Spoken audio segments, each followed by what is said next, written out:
Soyeol, totalmente desconcertada, observa a Bia y le pregunta, sorprendida, qué fue exactamente lo que acaba de decir. Bia, tímida y sonrojada, desvía la mirada, evitando responder directamente.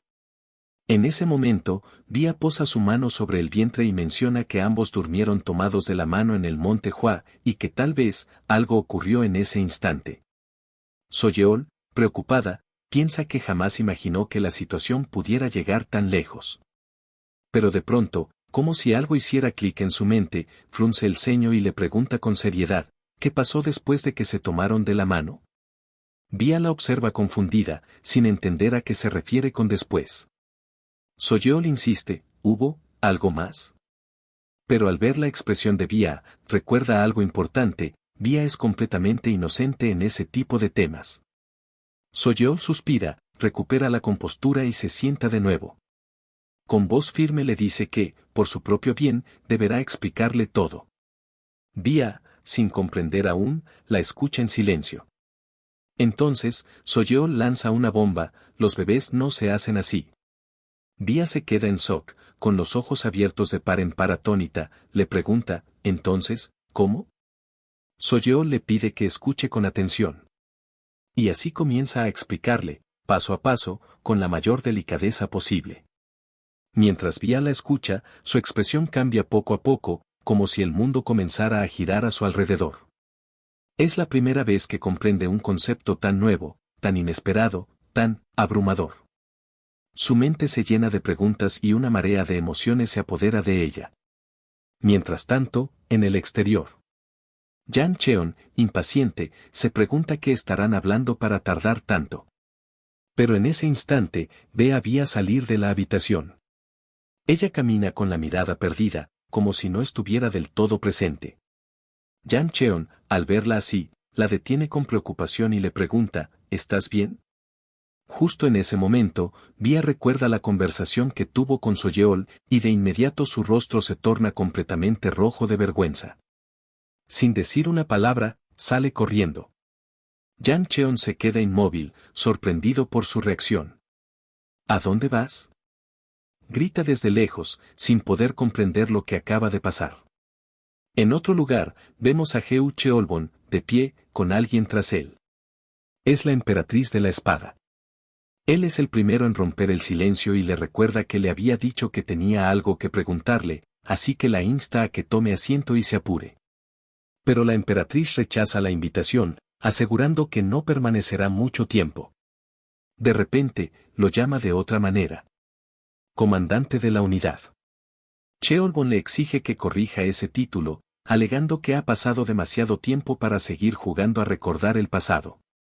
Ella insiste en que, al menos, debería dirigirse a él así, pues tiene una pregunta sobre lo ocurrido aquel fatídico día en el reino demoníaco.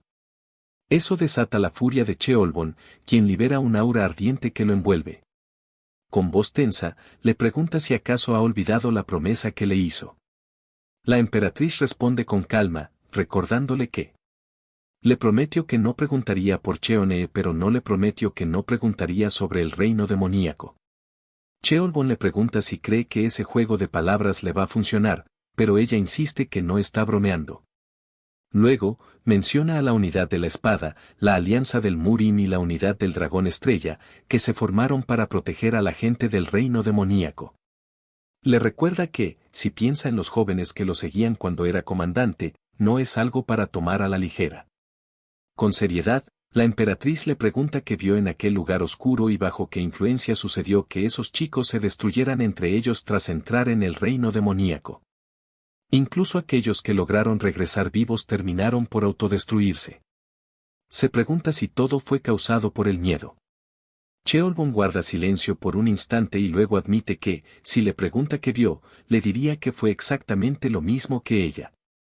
Entonces, la emperatriz recuerda su propia experiencia, cuando entró sola al reino demoníaco para buscar a Cheone, encontró un árbol grotesco, imposible de describir, que emanaba una energía impura capaz de invadir todo su cuerpo con solo mirarlo.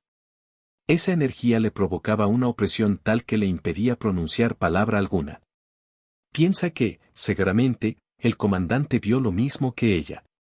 Cheolbon responde que no es necesario explicarle el peligro, ya que ella lo vivió en carne propia. Agrega que todos en la alianza enloquecieron tras experimentar esa visión, excepto ella, que permaneció en cama.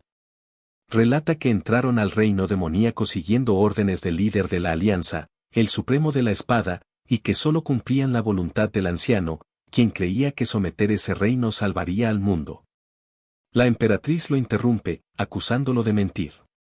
Asegura que sabe la verdad porque la escuchó directamente cuando la unidad del dragón estrella se disolvió y el anciano renunció a su cargo.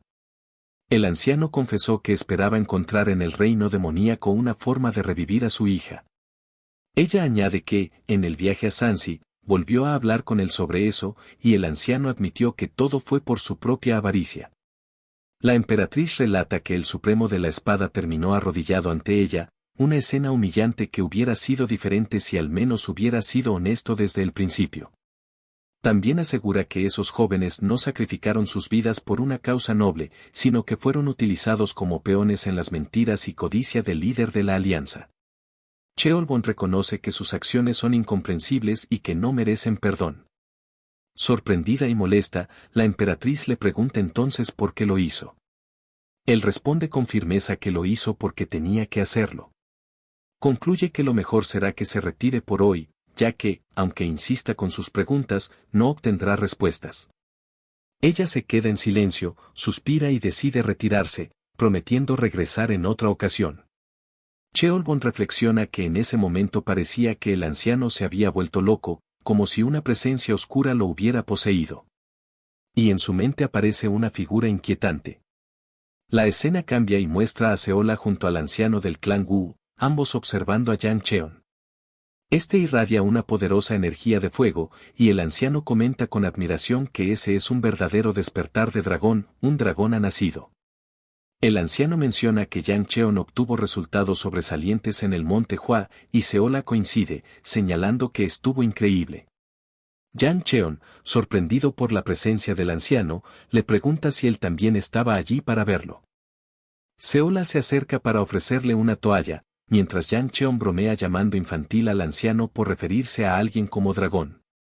El anciano responde con una sonrisa que, a su edad, es cuando uno más aprecia esas cosas. Mientras Seola limpia el rostro de Yang Cheon, este comenta que el líder de la secta del monte Hua le confió algo y le muestra una bolsa, preguntando qué contiene. El anciano le pide que la abra y observe su interior. Yang Cheon saca un brazalete y pregunta qué es. El anciano responde que no es nada extraordinario, pero le recomienda que lo lleve siempre consigo. Yang Cheon replica que, si no es importante, podría dárselo a Seola, y se lo entrega mientras el anciano observa. Entonces, Seola comenta que el joven maestro le ha dado otro regalo. El anciano, molesto, golpea la cabeza de Yang Cheon y pregunta cómo se atreve a dar un regalo así delante de él.